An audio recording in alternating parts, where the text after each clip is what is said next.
Okay, we've got everyone. All right, Mr. Pelzer, you're up. You need to unmute. You're muted. I do that all the time. Thank you. There you go. All right. Good morning. May it please the court. My name is Jack Pelzer, representing Landry's Seafood House. I would like to reserve 4 minutes for rebuttal, if I may. Sure. The principal question in this case is whether a prior ruling that a contractual condition precedent had not been met precludes a later court from reaching the merits of the case once the condition precedent has been fulfilled. In this case, Landry's corrected its previous oversight, sent a proper notice and demand to the guarantors, and should now be permitted full enforcement of its contractual rights to the extent of the statute of limitations. The issue is a little more complicated than that, though, isn't it, Mr. Pelzer? I mean, there are a number of... Said, you know, well, by this time it was way late and so forth and so on, and there was nothing the guarantors could have done to cure the default. Well, Your Honor, that was the first point that the trial court raised in its order. And the cure of non-payment is payment. That's the beginning and the end of it. Is it really the beginning? I mean, I'm from one point of view, I suppose, but the only reason right to cure provisions get negotiated in leases is for a mutual benefit, right? Well, I mean, otherwise it's just a breach.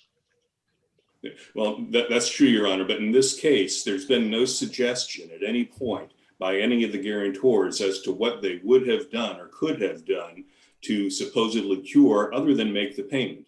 They have no right. We're at a motion to dismiss, right? I mean, they're saying they could not have restored the tenant, correct? That's correct, Your Honor. And no matter what, at any point in this case, if we had done the proper notice the first time, when we made the demand to the tenant and we had sent a separate demand addressed to the guarantors demanding that they make payment on the guarantee, the same situation would have occurred. There would have been no ability. That's why that was a point of my remark, that this is not strictly a question of res judicata or law of the case. It's more complex than that. There are these other points, Your Honor. I do think it boils down to the res judicata, but we can talk about the cure aspect first. As I said, if the misstep had never occurred and the 2018 demand had actually been dated 2012 and sent to the guarantors in a separate envelope at the same time or 5 days after the notice to the tenant, we'd be in exactly the same position as far as cure goes, because the guarantors have absolutely no right under these documents to go and take possession of the premises. They have to try to run their own restaurant or anything else. They have no right to sublet the premises. And they certainly have no ability to require their former business partner to go back in and become a performing restaurant. In fact, the restaurant had been non-performing. They closed up and moved out before the demand was even sent in 2012. And for 17 months prior to that, they'd been operating without the burden of having to pay lease payments, and they still couldn't make it. So this is pure pie in the sky pipe dream on the part of the guarantors that there was anything they ever could have done other than do what they're contractually required to do under the guarantee and guarantee the payments. And this is just part of the commercial. But that doesn't really go to, I mean, you're speaking of what the practical matter is on the ground, but the question of their legal rights, which are, established at the beginning of the relationship, the fact that they couldn't have as a practical matter in the end really doesn't affect their entitlement under the documents, correct? I'm not sure I understand your question, Your Honor. The legal right that they had was to, or actually the legal obligation they had was to come in and pay the rent if the tenant didn't. But the point is that the notice provision contemplated that, arguably, that they had the right to cure. and reinstate the tenancy, bring it current. The fact that subsequently events overtook the situation and prevented that doesn't alter their legal rights under the document as conceived and drafted and signed by the parties. Your Honor, in this instance, I think the facts overtook the situation before the default was ever even sent to the tenant. As I said, the tenant had already vacated. This wasn't a possibility or an actual contractual right to require the tenant to go back in and pay the rent. We don't know from the record what the contractual relationship was between the guarantors and the tenant after they disassociated themselves. Doesn't that kind of prove a point, though, Mr. Pelzer? I mean, that the fact is that you don't know. So had the demand been made back in 2012 or whatever, and if the guarantors at that point knew, oh, they are making a demand on us to make good on this, and let's cure this because we think we can make this happen. Maybe they lean on their business partner. Maybe they light a fire under things. Maybe they're able to get things going. You don't know, and I think you candidly concede that. But the notice didn't put that on them. Well, in order to do that in the first instance, Your Honor, the first thing they have to do is make up the arrears. They have to pay that 17 months of rent that had accrued and not been paid. And then the suggestion that they could force their former business partner to go in and have a profitable restaurant that would generate enough income to pay the rent, I think is purely a pipe dream, completely unrealistic. And it's contrary to the whole commercial reality of guarantees on leases. In any commercial lease context, you have this where the tenant is basically an assetless company. The landlord, in this case, the subtenant landlord, doesn't look to the credit of the tenant in entering into the lease. They look to the credit of the guarantors. And which is what makes this notice failure just really peculiar.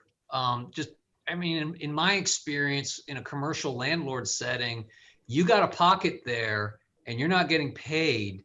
You're going to do one of two things. Either you go to the pockets that have the money, the guarantors, and you tell them, I want this paid now, as well as to the tenant that's not performing, or you set it up so that you can get rid of the tenant. Well, which was maybe what the point of this was. What do you think? Certainly Landry's did not want to get rid of this tenant. Otherwise, it is in the record that Landry's attempted for the full remaining term of this lease to try to re-let the premises for the credit of the tenant. Even going and hiring the person who originally built it. The factual scenario that these guarantors originally guaranteed this lease at a time they were also tenants and they were running a business.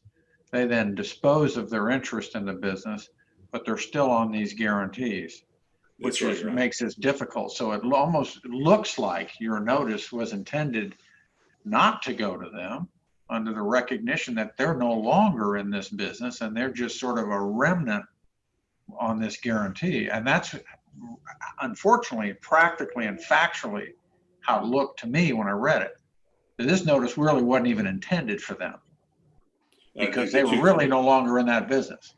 Referring to the 2012 notice, Your Honor? Yeah.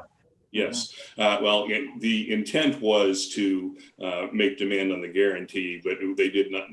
The person who drafted the document did not do it in accordance with the requirements of the guarantee. That's what this court found in the prior appeal.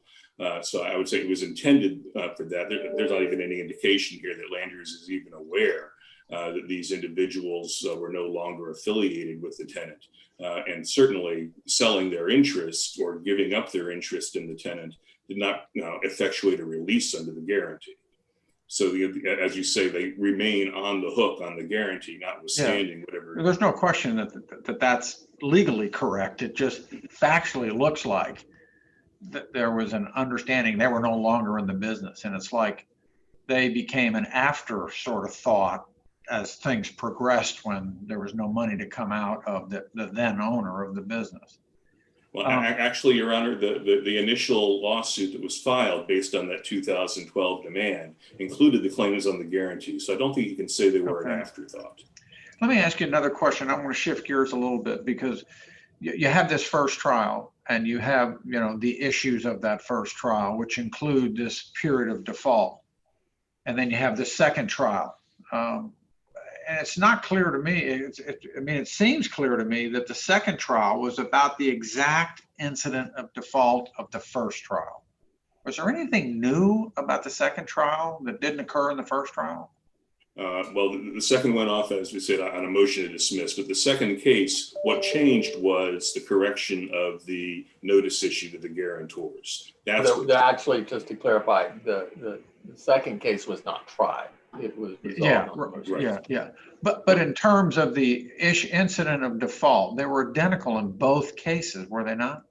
That's right. The default of the tenant was the exact same one in both cases. So there was one notice of default that was sent. You didn't even send a new letter, right? It was, you were relying on the old letter even.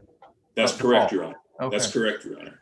And there's never been any suggestion that the notice to the tenant was in any way defective or failed to place him in default under the lease. So there was no need to send a new one.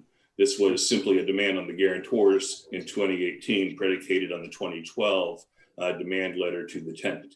And that's what the Corcoran case permits the landlord in our situation to do, is to proceed all the way to final judgment and beyond against the tenant before they even notify the guarantor and make a demand on the guarantor. There's no requirement that it all be done at one time. So the suggestion that the 2018 demand on the guarantors was so late that it excused the guarantors is contrary to the system set out in the Corcoran case. In fact, if anything, it was to Landry's detriment because we lost 2 years of rent. I've seen that you've made that argument, but it's still troublesome that the first trial was on a certain default for a certain period of time for a certain amount of money. And the second trial was on the exact same default, the exact same amount of money for the exact same period of time, less the 2 years that you couldn't bring for the statute because of the statute of limitations, right? Well, that's certainly true, Your Honor. The first case was... And I know you've taken the position in the first case that, there was no sort of adjudication on the merits because that was all over this right to cure type issue and that sort of a thing. And there was no really determination of the merits. Isn't that your position, basically? That's correct. The condition precedent aspect. So I unfortunately, what I do then is I sort of say to myself, well, how many bites at the apple are you entitled to? Because all those issues were in play, but it wasn't resolved on all those issues. It was resolved on this one issue.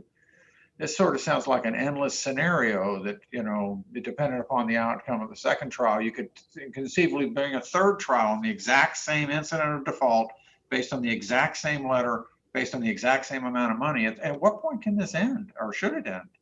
Well, I would suggest to Your Honor that it should not. And this is part of the nature of an installment obligation, such as we have here with the lease, where every single monthly payment. But there was no new incident of default, unlike the foreclosure scenario, which we all are very familiar with. There are continuing incidents of default that occur.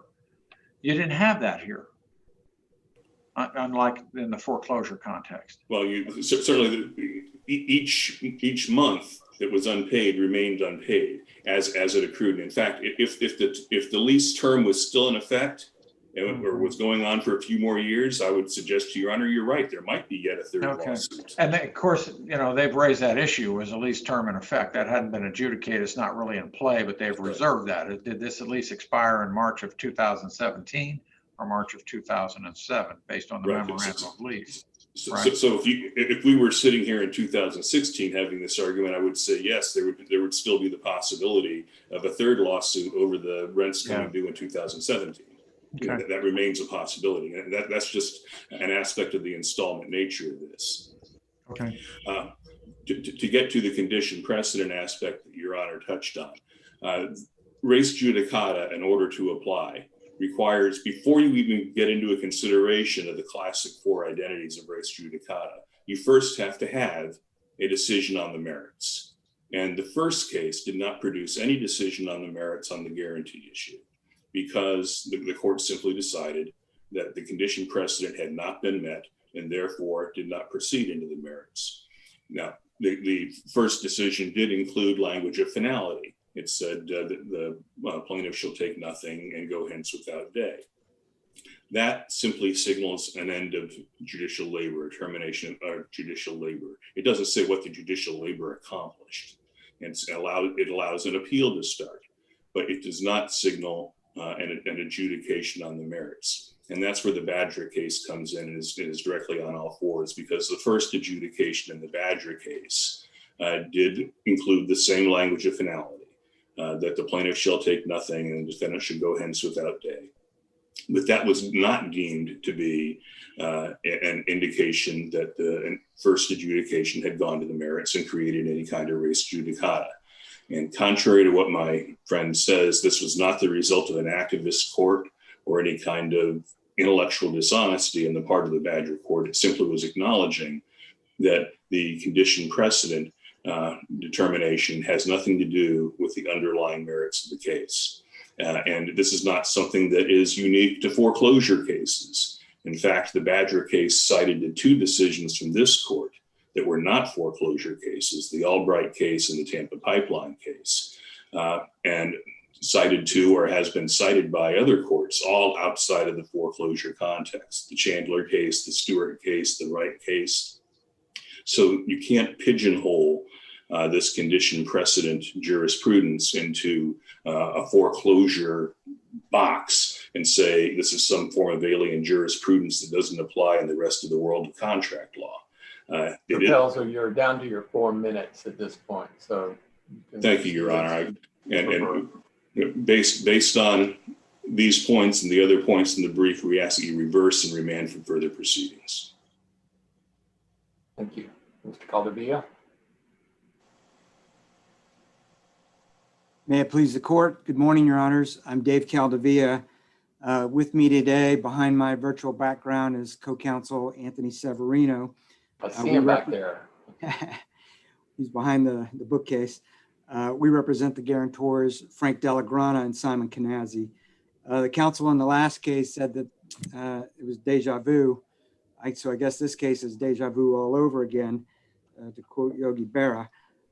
We submit that Landry's arguments in this third appeal are once again without merit. The trial court correctly ruled in favor of the guarantors and rejected Landry's attempt to file a duplicate lawsuit to relitigate claims and issues and damages that were already finally decided in the two previous cases. Landry's has raised 3 points on appeal, but I kind of agree with Mr. Pelzer that it kind of boils down to res judicata. I think the other two arguments are well briefed. I think all 3 points are well briefed in our answer brief, but I'd like to focus today on the res judicata, unless Your Honors have questions about the other 2 points. If I had to pick one page in the record that sums up the duplicative nature of this second rent case, it would be page 375 of the record, and that corresponds to pages 63 and 64 of the hearing transcript, where there was a discussion between Judge Huey and Landry's trial counsel. And just to set it up, at that hearing, Landry's had just lost the first rent case in Pinellas County and filed this second case in Hillsborough County and had appealed Judge St. Arnold's decision in the first rent case to this case. And so the appeal was pending. And Judge Huey asked Landry's lawyer about that. And Landry's lawyer conceded that the claim in the second case is the same claim in the first rent case, which they're trying to reinstate on appeal. And Judge Huey asked Landry's trial counsel, so this thing before him's on appeal. Now, if the second DCA reverses, the claims before me are pending there. And he's referring to Judge St. Arnold there. And the court says, right, Mr. Silverstein? And Landry's counsel says, yes. And then he says, there cannot be 2 recoveries, obviously. So if it's reversed and it goes back to St. Arnold, we'll dismiss this case. And he says, because you can't get two recoveries, Your Honor.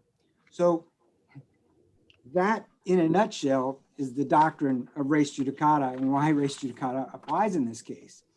Under the doctrine of res judicata, judgment on the merits in the former lawsuit between the same parties on the same cause of action by a court of competent jurisdiction is conclusive not only as to every matter which was offered and received or sustained to defeat that claim in the first case, but also as to every other matter which might have, with propriety, been litigated and determined in the first case.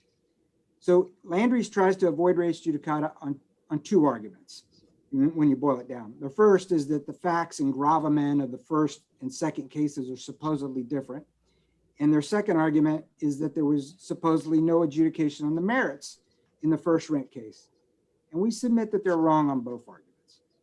First, the facts and gravamen of the two cases are exactly the same. When you look at and apply the doctrine of res judicata, the court must not only look at what's actually litigated in the first suit, but also you have to look at every matter which the parties might have litigated and had determined within the issues framed by the pleadings, or as incident to, or essentially connected with the subject matter of the first litigation. And there's plenty of decisions cited in our briefs, but there's Livingston versus Pat Frank and the Juliano versus Department of Transportation decisions and many others hold that. At the motion hearing below, Landry's, like I said, acknowledged to Judge Huey that the first and second rent cases, they seek the same recovery. They both sought damages through the end of the final judgment of the first case. And by that time, the lease was terminated under either termination date, either if it was 2007 or 2017, the judgment was entered in 2018. So it sought a full amount of damages. But regardless of that acknowledgement, if your honors review the complaint in the first rent case, it's clear that the cause of action asserted in the second rent case is within the issues framed by the complaint in the first rent case. And the cause of action asserted in the second rent case is essentially connected with the subject matter of the first rent case. That's res judicata. Landry's claims the facts are different in the second rent case because this time they sent a pre-suit demand letter to my clients. Well, again, you have to look at the issues as framed by the pleadings. Remember, Landry's in the first rent case, they alleged that all conditions precedent were met. And during that lawsuit, they argued that the letter they sent to the tenant was a pre-suit demand on the guarantors as well. They said, oh no, the evidence is we did everything right. Look at this letter, here it is. We served the guarantors. So now they want a do-over. They want another bite at the apple. And res judicata says, no, you can't do that. You already framed that exact same issue in the first case and you lost. So there's no do-overs. Now, if this court concludes that the issues framed by the pleadings are somehow different in the second rent case and that it involves a second and different breach, then Landry's has another huge problem.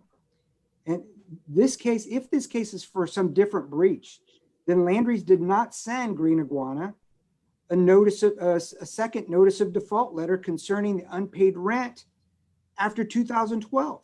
And this is important because what my clients contracted for was first, before you come to us for money, first go to the tenant. Tell the tenant that they have breached this lease and give them 5 days to make it right. And then if they don't do it, then come to us with a demand letter and give us an opportunity to cure. Well, we all know that never happened. But in this case, the second case, they did not even go to the tenant and say, hey, what about this other 5 years or these other month to month where you've missed? And by the way, this second demand letter that they sent to my client, it seeks property taxes, it seeks interest, it seeks things that were never requested from the tenants, never, not even in the first 2012 letter. And they give us 3 days to comply with that demand for $660,000 when the lease clearly says go to the tenant first and give them 5 days. So they didn't do that, and they want us to pay within 3 days, and they immediately file suit against us without complying with these requirements.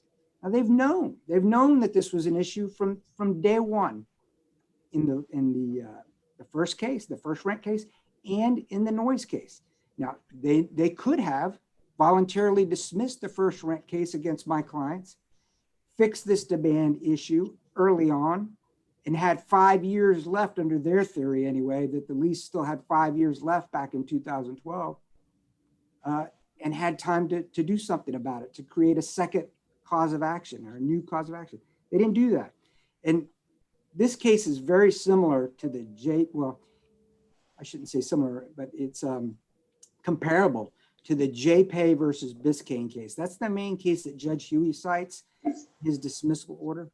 In the JPay case, it's not a foreclosure case. It's actually a commercial lease case where the landlord successfully brought 2 separate successive breach of lease cases. And they did it right. In that case, the first case, there was a breach for a certain time period. The landlord properly demanded and everything, got a judgment for that time period. There was still additional time on the lease left. And so at that point, the landlord filed a second lawsuit for the second phase of the lease that had not been covered by the first lease. That's not the situation we have here. In this case, case number 1, the entire span of the lease was covered by the first lawsuit. There's nothing new, nothing separate. The first case, they argued, they alleged, oh, we've complied with all conditions preceded. We sent a letter to the guarantors. This is all nonsense. And they were wrong. They took a gamble and they lost on that. Now, I also want to point out that the other argument as well is that, oh, there's no adjudication on the merits. That's wrong. Let me remind you, in the first rent case, the final judgment in that case was a final judgment on the merits.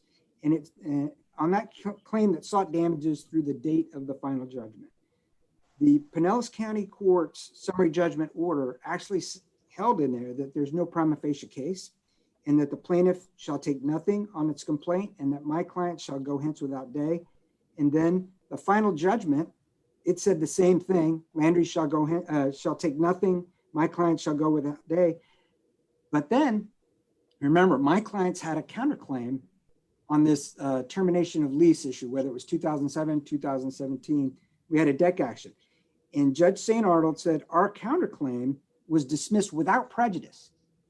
Our claim was dismissed without prejudice. Theirs was judgment for defendants. Plaintiff, you take nothing. Defendants go hence without day. Well, if their count was without prejudice, you would think that Judge Arnold would have said without prejudice, like he did on our counterclaim. Now, they took an appeal. And they did not argue, hey, by the way, if we're wrong about all our arguments that we really sent these folks a pre-suit demand letter, if we're wrong about that, at the very least, Judge Arnold's order should be reversed to give us a dismissal without prejudice. And the Borback case holds, and many other cases say, look, that's an issue you have to appeal. The case law now says that when a judgment says that the plaintiff shall take nothing and defendant shall go without day, that is the same thing as a dismissal with prejudice. Okay, so those two things are equivalent. It's not just to establish finality, it also is a judgment with prejudice. And we cite several cases in our answer brief that hold that. It's well settled. Now, the case law also says that a dismissal of an action with prejudice is an adjudication on the merits. And most recently, this court and 2 members of this panel, Judge Lucas and Judge Morris, in the Nation Star versus Glisson decision, which was decided the end of last year, this court explained the dismissal of a cause of action can be either with prejudice, and if so, that is an adjudication on the merits, or you can dismiss without prejudice. And in that case, it's not an adjudication on the merits and is not a bar to a subsequent suit on the same cause of action. multitude of cases that say that. Opposing counsel haven't addressed it. We also got Rule 1.420B, which says, look, an involuntary dismissal, which is not provided by this rule, except for certain exceptions, which aren't applicable here, says, as a matter of law, operates as an adjudication on the merits. That's what we have here. We have an adjudication on the merits. If they did not want it to be an adjudication on the merits, they should have appealed that last time, but they didn't. Now they rely on the Badra case, and that case just doesn't apply. For one, it's a foreclosure case, but remember, in that case, there were two separate cases, but the first case was never appealed. So it's not the same situation here. They appealed and they didn't challenge the prejudicial nature of that judgment, where they could have and should have. There are no published cases, none, that extend this unique foreclosure case law to non-foreclosure situations. And the reason is, it's explained by the Batram case out of the Florida Supreme Court. The Batram case explains over and over that foreclosure disputes are a very unique animal. And probably the main reason for that is how an acceleration clause works in conjunction with a dismissal. And in Batra explains that, look, whether the first case is dismissed with prejudice or without prejudice, either way, that dismissal is a revocation of the acceleration under the mortgage. And so you can, the mortgage company, the bank, whatever you want to call it, mortgagor, I guess, there's a subsequent breach after dismissal of the first case. They get to re-accelerate. They get to reimpose that acceleration clause and seek all their damages again to the extent from that breach forward. They don't get to reach backward and seek damages that were covered by the first case, which in this case is all of the damages. All the damages are covered by the first case. But the Bartram case explains that we got a very unique situation with foreclosure law, and this is the way it's going to work. And this is the way we're going to do it in Florida from now on. There's no cases that explain and extend that to lease cases. And as I said, the JPay case is just an excellent example of how this is supposed to work, how Landry's could have done it, how Landry's should have done it, but they didn't. Now, opposing counsel says, well, the Badra case cites a couple of cases that were non-foreclosure. He cites the Tampa pipeline case. That's not even a res judicata case. That's a single lawsuit where it basically there was a dismissal, and the appellant said, well, wait a minute, there was an appraisal provision in our contract and that was never exercised, and we want to go back to our appraisal. And this court says, yeah, that's right. There was not an adjudication that prevented you from exercising that appraisal process. There was no second lawsuit. It's not res judicata case. The other case they cite is Albright case, where in that case, the first court on the identical cause of action dismissed the case because there was a lack of personal jurisdiction over the defendant. Well, that's one of the exceptions that I mentioned in Rule 1.420, which says, well, if the case is involuntarily dismissed for lack of jurisdiction, then we can't say that that's an adjudication on the merits. Well, the Albright case is that exact situation. It's not an adjudication on the merits. So it's different from here, from these cases. So I think I've covered everything. I don't have anything really left to say. I don't know if I have any time left. If I do, I'm going to give that back to the court right now and request the court to affirm Judge Huey's judgment. Thank you. Mr. Caldevilla, we'll make good use of those 3 minutes. Thank you, sir. Mr. Pelzer, you're up for rebuttal. You have 4 minutes, I believe. Thank you, Your Honor. Before getting into the res judicata questions, I want to go back to one of the points that Judge Lucas raised in asking, what do we know what would have happened if the 2018 notice had been sent in 2012? Well, we may not know what would have happened, but we know what would not have happened. And that is any of the cures that the guarantors have suggested here. They could not go into possession themselves and operate a restaurant. They could not sublet it to someone else. They could not turn this failed business into an operating business.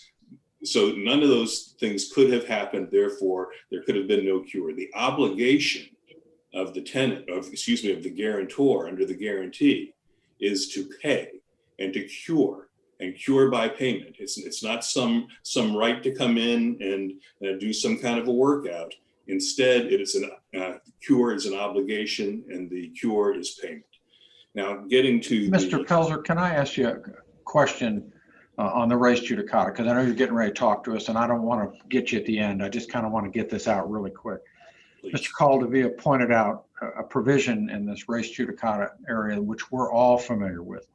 Is it basically, it's res judicata as of the cause of action brought in the first case and every cause of action which could have been brought. Why don't you address that point? Well, again, could have been brought here means that all the facts existed. So since the 2018 demand didn't exist when the first adjudication was made, this claim under relying on the 2018 demand could not have been litigated. So that's the answer. But the breach had already occurred. It's the same breach. That's correct, Your Honor. We're relying on the same breach in 2012 as we're relying on in 2018. But before you even get to the question of what could have been litigated in the first case, you have to get over the hump of whether this was an adjudication on the merits. Now, my friend points out that Rule 1.420B says that it's an adjudication on the merits, but the rule goes on to say, unless the court otherwise specifies. And here the court in the first adjudication did specify. He said, I'm deciding based on the failure of this condition precedent, and therefore, that is not an adjudication on the merits. That's an adjudication the condition precedent had not occurred. And therefore, under Rule 1.420B itself, this would not be an adjudication on the merits. And of course, the Badra case really, other than again trying to pigeonhole it into foreclosure and divorce it from the rest of the world of contract law, that effort just doesn't work. As I say, my friend pointed out the Albright case and the Tampa Pipeline case. Tampa Pipeline may not have been based on res judicata, but it went to the issue of, has there been an adjudication on the merits when we had this decision that was based on a condition precedent? And the answer was no. And then that's the point we're trying to make here. Then you take that into the res judicata context, and you see that res judicata cannot apply because there's been no decision on the merits, and it simply doesn't address all the other cases that we talked about that were either cited by or in Badra, or cited Badra for the proposition that a ruling on a condition precedent is not a ruling on the merits. My friend confuses the allegations of the first lawsuit, the first rent lawsuit, with what the actual finding was in the first lawsuit. Yes, we made these allegations, but we lost. And so that's not the finding. That's not the outcome of the first litigation. The outcome of the first litigation is the court found that the condition precedent had not been fulfilled. Therefore, these other things were not reached. And to get into the mind of the court as to why he used the words with prejudice in one area or another, frankly, it's not necessary, because you still just have to look to the substance of the ruling. The substance of the ruling was the failure of condition precedent. And that's the reason why we did not need to argue in the first case that the judge should have included the language without prejudice in the first judgment, because the order itself said it was based on the condition precedent. We didn't need to make that argument. It would have been, frankly, a waste of paper and a waste of the court's time to argue that, because the court had already provided otherwise within the order itself. The discussion of the foreclosure cases and the Bartram case, first of all, the language that my friend cites out of Bartram was taken out of context, because at that point in the opinion, the court had already concluded that the prior adjudication had been on the merits, and was attempting to see how that applied to the subsequent breaches in that foreclosure context. Since our case was not on the merits, that language from Bartram doesn't even apply. But the other Mr. distinction. Pelzer, you used all your rebuttal time, so Thank you, Your Honor. You wind I up. ask that you reverse and remand for further proceedings. thank you both very much. Thank you. Thank you, Your Honors.